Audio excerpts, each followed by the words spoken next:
time. Long ago stories. Of faraway people. And also, guess what happened just now stories. And you people here. And now, like for instance, you know how it is when somebody all of a sudden says, oh maybe they'll say, you're not going to believe this. Do you know what she says to me? She actually said, Yeah, what? what did she say? You're not gonna believe this. I'm telling you. Tell me. I still can't believe this. It's unbelievable. You're unbelievable. Do you believe this? She will tell me what. I am telling you, stories, ordinary stories, all around every day. Listen up. All right, here's what happened. Let me tell you. Tell me. She says I started the whole thing. I nearly fell over. She said that? She said you. Am I standing here telling you? I swear, that's exactly what she said. She said, I don't believe it. Listen to this. Do you know what she said, I said about the fight? How should I know what she said, Trina said, you said? What did you say she said? She says I started the whole thing. I couldn't believe what I was hearing. She never said that. I was there. What she said was, she said, you're not going to believe what happened to me on the way over here. So you know how Laura had a doctor's appointment because her mother's brother-in-law? Wait a sec. Wouldn't that be her uncle? Not exactly, because, well, maybe he's her step-uncle-in-law. You know what Laura told me about breaking up with? Hold it. Just a minute, guys. Do you ever tell stories? Do you? Any kind? True ones? I saw him wave to that girl over there when they were coming into the gym before, and then she... Really? No. She's just kidding. She just made that up to get you interested. She's just getting you in the mood for it. It's true. What's true? It's true that I just made it up. Gotcha. That reminds me of a joke I just heard. Me too. Did you hear the one about the... It seems there's this traveling salesman. There was this used car salesman in Minneapolis. This computer sells rep in Burlington, and... What happened was that... And it came past that. You remember that old pink Packard Uncle John drove for 19 years, and... Will you ever forget the look on her face when she opened the door and saw us? That's what you told him. You were only 3 years old when you walked straight up there, bold as brass, and said... This happened before you were born. Once upon a time, a long time ago. Hear and attend and listen. Best beloved. Stories! Ever since people made up language and started talking. Millions of years ago, I bet. Oh, you should have seen this dinosaur. I mean, all of a sudden I hear this noise. Well, at first I thought it was thunder. Even before history they were telling. History. Get it? His story? Oh, right, history. That's where that came from. I never thought of that. Or her story? I don't know. Their stories. Our stories. Today their story lesson deals with... Tall stories. True stories. Folk tales. Wherever there's folks. There's tales. Wherever there's... Don't you ever talk? Leo sent me. Leo? Leo Tolstoy. Leo Tolstoy, remember? Of course. The one that wrote that 1,000-page novel called War and Peace, right? That's the one. I read the peace parts. I read the war parts. I read it all.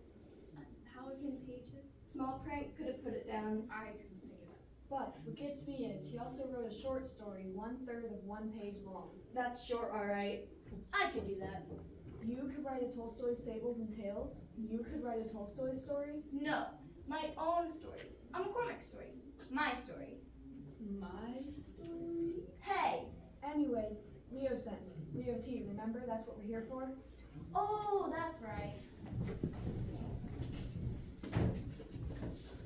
We are a troupe of timely, Timeless. True. Or tall. tale tellers Tempted. To attempt to tackle. To tell. together These twice told tales. these Tolstoy tales, Leo sent us. these Tolstoy stories from 100 years ago. That's magic. Seven stories From the far side of the world. From old Russia. Long ago.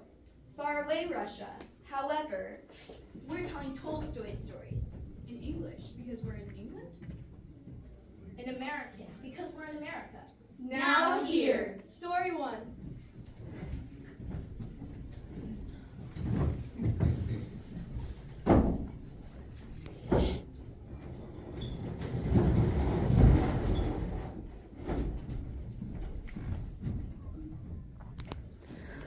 So there was this queen, and she got sick. I mean, seriously sick. And she stayed sick with the miseries. She felt so downright depressed, so desperately despondent, so simply sad all the time that she got to where she didn't care what happened, which she knew was bad for her people. So she says, Half my treasury. I'll give a whole half of the whole thing to whoever cures me. A whole half of the whole thing. I'm talking a straight 50% here. Tax-free. so her consultants convenes to confer. See, these con artists, experts, got together for diagnostic discussion and electric encounters. And panicky panels. to figure out how to cure their queen. They had several seminars where Lots of first languages got moved around. These experts were experting, spouting out loud, I'm talking here, a continuous colloquium. This was no simple symposium. It went On and on and on. Till finally, at last, the oldest expert Professor Emeritus, Medical Center, University of. came up with a prescription, she says wisely, Yeah. About walk in another man. or woman, as the case may be, Shoes? Yeah. And then you'll understand that man. or woman, And be as that man. Or woman. right. Yeah. Well, so all we have to do is find a happy man or woman and bring his Or her, shoes to the queen. So he can walk in them and see Anne, She'll be a happy woman. instead of the miserable monarch she's been lately. Right. She'll be well again. Not sick and rich. Not only wealthy, but healthy and wealthy too. And, oh no, not wise. Were her wise? Consultants, right?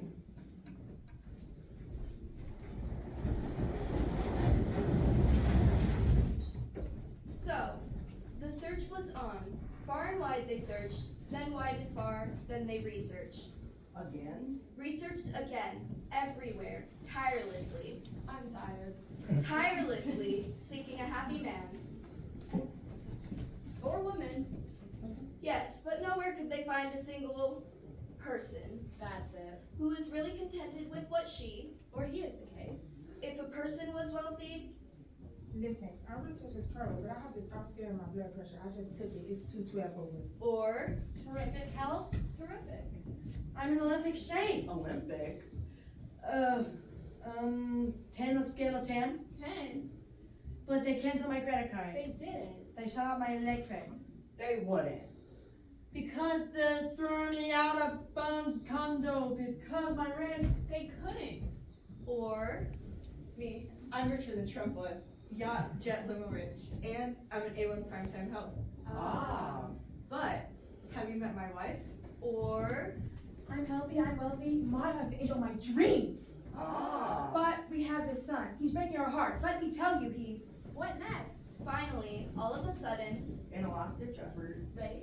one Night. The search committee, was searching through this shabby poor, old broken-down neighborhood.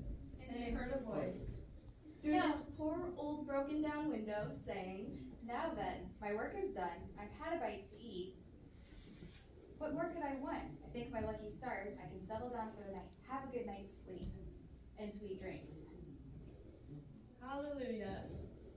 Give that poor old happy woman shoes. And give her half the treasury. Poverty is a thing of the past for that poor old happy woman. So the consultants went to go get the poor old happy woman's shoes so their miserable queen could walk in them and finally be happy. I hope they fit. Never mind, this isn't Cinderella. I'd give her the shirt off my back if I had one. But No, it's your shoes. It's your shoes that way.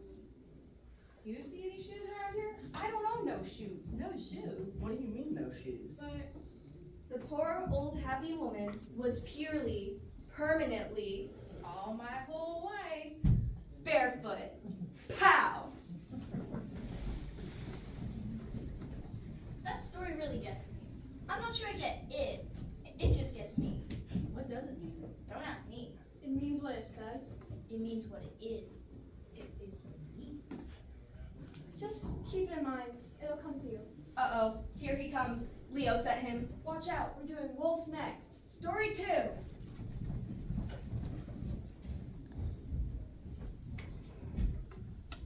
A hungry wolf. Went looking for something to eat. In a little house on the outskirts of town, a child was, Crying who knows why. and crying.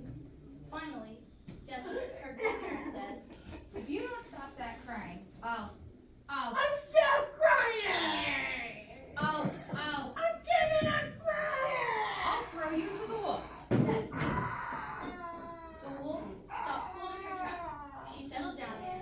waited, and waited. Night fell, and she was still, doggedly, wolfenly, patiently. waiting. Then all of a sudden she Heard the grandparents say, There, little precious. I didn't mean it. I was just kidding. I wouldn't throw you to the wolf. Any wolf comes around here, she'll be a dead duck. people, they say one thing and just do something else. thought the wolf. I'm out of here. I guess wolves just don't understand people.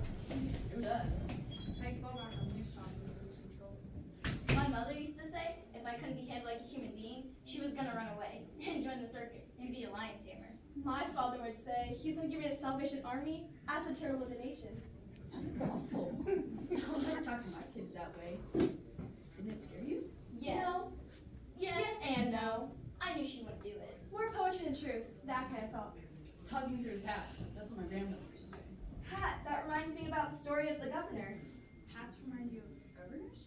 Right, story 3.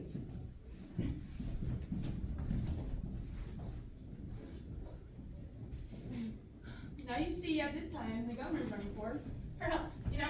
and all of a sudden, she realizes she got Lost from all of her Secret Service men. so she runs into Farmer plowing his field, and The governor says, I beg your pardon, but could. you ought to beg my pardon interfering with my work here. There's some daylight to get my crops in before. Sorry, but. You ought to be sorry. But I seem to be lost. You see? I don't see. What do you mean, seem?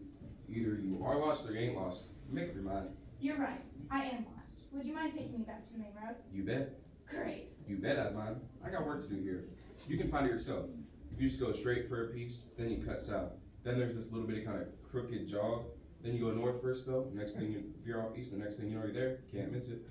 I didn't quite follow that. I'm afraid you'll have to drive me. I'm a little short on time. Is that a fact? Well, now you and me is both short of time. For a farmer, time is money. Well, then of course, I'll pay you. I reckon that's different. Wait here till I pick you up in my pickup.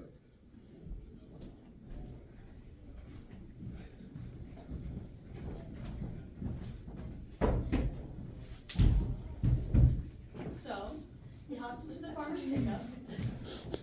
Buckle up there and hang on. Here we go. And drove off. Quite a few potholes on these roads around here. Aren't there? Telling me, state roads too. Really? Can't hardly get my produce to the market without bruising. That's too bad. Sure is. Tell me, friend, have you traveled much? Oh yeah, I've been around. Even over to the state capitol once for the fair. You know, when the largest boar ribbon. You never seen a hog like Homer. 1,239 pounds. Never moved. Homer didn't have to. Everything was just brought to him, you see. Oh yeah, I've been to the state capitol, all right. Yes, indeed. Is that right? Have you ever met the governor? Never. I never even seen her from a distance. But I wouldn't mind getting a look at her in person. You know, I don't believe she'd come to the fair. But I would like to meet her in person. Grab a few things to say to her. Now you hold these here. Potholes. Well, when we get to where we're going, you'll see her in person. How will I know which one's her? Everyone will be bareheaded except for her. They'll all take off their hats as a customary gesture of respect. So they reached the main road to the Capitol, and when the governor's guards saw her, they all took their hats off to her. The farmer looked and looked, but Well, where in tarnation is the governor? You and I are the only ones with hats still on, so one of us must. Be the governor. Say, I'm proud to meet. I believe we have met. I gotta wait until I tell this story back home.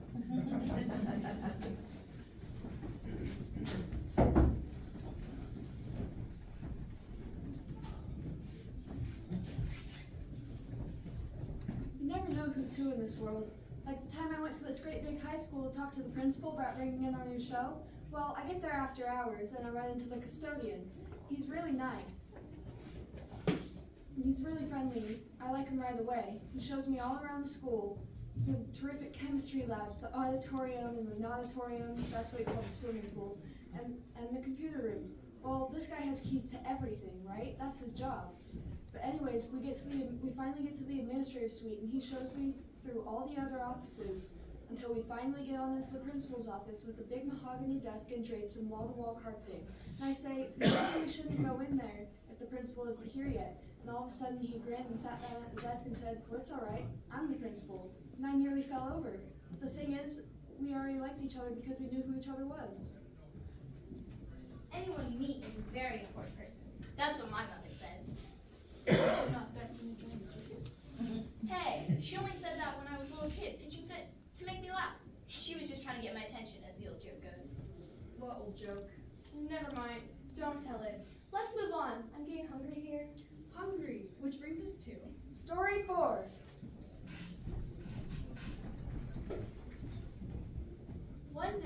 girl is hungry. Boy, am I hungry. I skipped breakfast and missed lunch. I'm ravenous. So, she ordered in a pizza. And ate it. But she was still hungry, so she ordered another pizza. And ate it. But she was still, I'm still hungry. Where did I get the pan that everything for holding anchovies? so, you guessed it, she ordered another pizza. Family sized with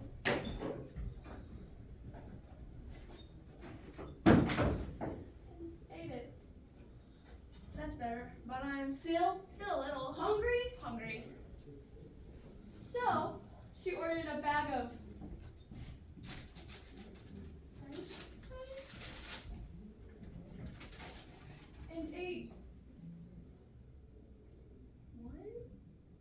That's better. Why did I get that french fry in the first place? That was dumb. I don't know. Everyone sweets the evidence sometimes. Except for me, of course.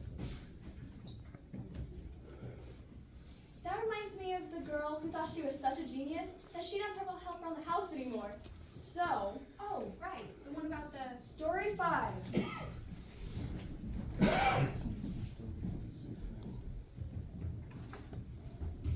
It seems there was this college freshman who came home for the holidays to a small town where her family lived.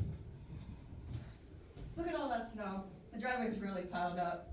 Speaking of snow, Mom, I've just been studying the exact combination of factors causing the transformation of water into crystals of.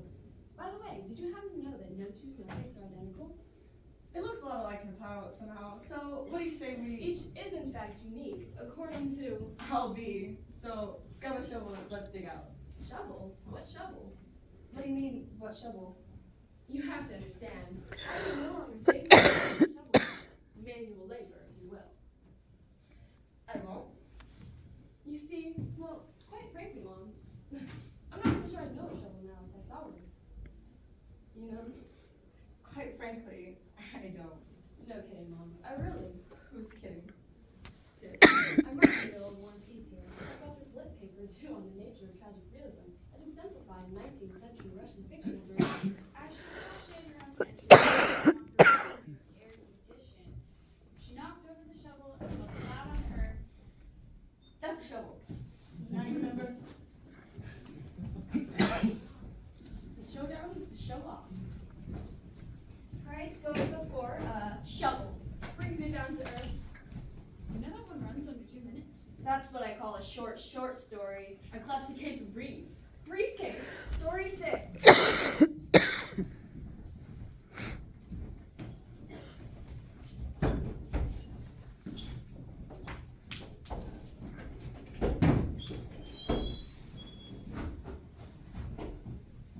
Once there was this really greedy rich man, and one day, He lost his briefcase with $20,000 cash in it. cash. Sounds fishy, doesn't it? So anyways, he advertised that whoever found it, Could keep half the money. wait a minute, why couldn't whoever found it keep all of the money? If they return it to the rightful owner, that's me. Why would they though? So they can be rich enough like me and still honest, of course. Like him, huh? So anyway, this old bag lady found the briefcase, took it to the lost and found, and Turned it in. all of a sudden, the greedy rich man, Kind of hated to give up the $10,000 reward he promised. So he decided to. again, Wait a minute. Where's the diamond and ruby ring that was in this case? I don't see the very valuable diamond and ruby ring here. Hand over that diamond and ruby ring and then you'll have your reward. Not before. Hold your high horses there, Sonny. I'm an honest woman, and I'm not going to be treated like some common criminal after what I did for you, turning it in and all. I'm taking this case to court. and she did, straight to Judge Topley's fairly large claims court. And you know what? Judge Thompson said, you say you came with a briefcase containing 20,000 That's correct, Your Honor. Absolutely. and a very valuable ruby ring? Diamond and ruby ring, Your Honor. Appraise that. That's irrelevant. Don't interrupt. Just ask the question. Speak when you're spoken to. You too, madam. I'll get to you later. There wasn't no diamond or ruby ring, or any other kind of ring. I swear my departed mother's. That will be ordered in this court. That ring was in there, Your Honor. Ma'am, it was in. Right, so there's no diamond and ruby ring in this briefcase. That's right, Your Honor. That very valuable diamond and ruby ring is missing. It Right, so this must not be a briefcase. That's right, ma'am. What? Wait. I'll be back to give you my ruling. And my ruling is that this honest woman retain and kept and take care of this briefcase and all of this cassette into the rifle only as well. Go ahead, madam, just tuck that briefcase in your bag there. Oh, thank you, Your Honor, and have a nice. And you sir can make known your exact loss. Perhaps sooner or later your particular briefcase contained in that ring may be found. Case dismissed.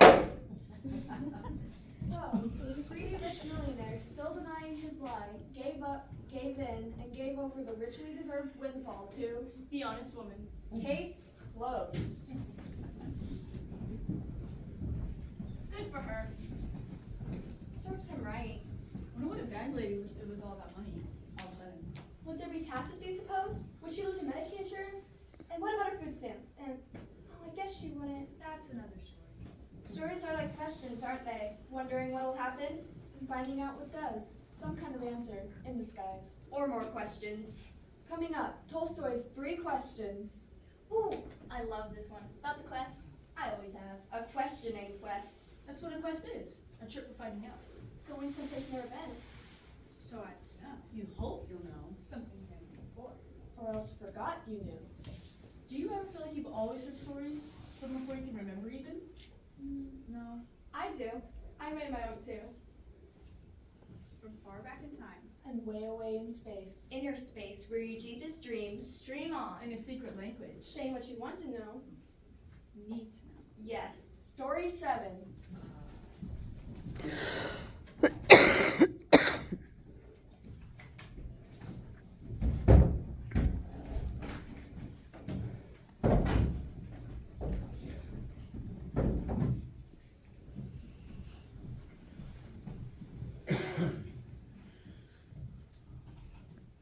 A long time ago, in a faraway place, there was a thinking king. And all of a sudden, in the very midst of one of his long, deep thinks, it struck him that if only I knew just when to do whatever I need to do, and who were in most need of my attention, and what was most important, the most meaningful thing to be done. Why? Then I can always meet our responsibilities.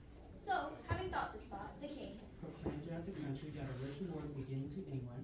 We can teach him how to know their moment for every act in.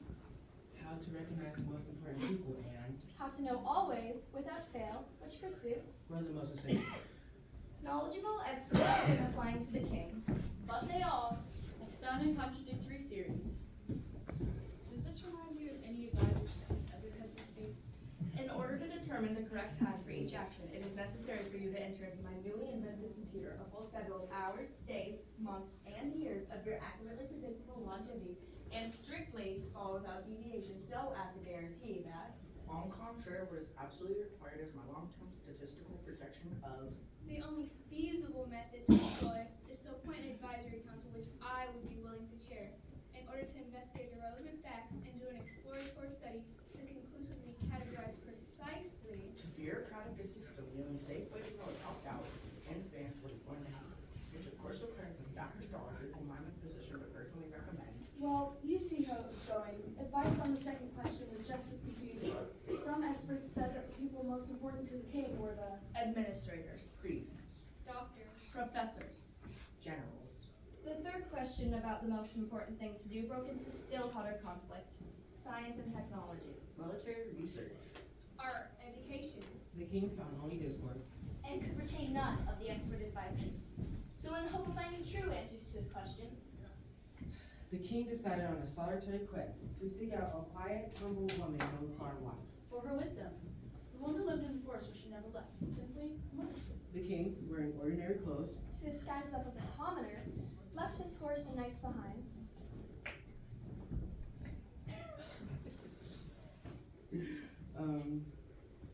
so he could walk alone to a place where the wise woman lived. And there, the king found A wise one, sitting quietly in her garden. She was old and weak, and the work was hard. I've come to you, wise one, in quest of answers to 3 questions. Then asked. So, the king asked the first question. How can I recognize the right moment always, never missing it, never having to regret a lost opportunity to do good? Then he asked the second question. Who are the most important people? The ones I most need to attend to. And last, he asked the third question. And what are the most essential tasks, which therefore should be done first? The wise one listened, but did not answer. You're worn out. Let me work for a while. Thank you. After digging for a time, The king repeated his questions. You're worn out now. I'll work. But the king went on digging. He worked steadily until the sun went down and night began to come on. Then he put down the spade, weary. And discouraged, Wiseman, I came to you for the answers I need in order to rule wisely. If you can't give me these answers, tell me and I'll go home. Someone's coming. Let's see who it is. The man ran into the clearing. He was holding onto his side. His fingers were bloody. He ran to the king, he fell, and lost consciousness. The king, Washed his wounds and bandaged it with his own scarf. once the flow of blood was at last stopped, the wounded man came to and water. Was brought for him to drink. Forgive me, For what? I don't even know you. but I know you. I'm your enemy, and I committed a swore to take revenge on you. I found out you were coming here alone, and I planned to kill you on your way back. But when night came, I left my hiding place to find you, and your guards discovered me and wounded me. I would have bled to death, but you saved my life. I came here to kill you, and you saved my life. Forgive me. Let us make peace. Peace. We'll go together in peace. But before we do, Wiseman, I asked for the last time to answer my question. But the answers have already come to you. How? Think. If you had not felt sympathy for me, if you had not stayed to help me, then this man would have attacked and killed you, and your peoples would not now be at peace.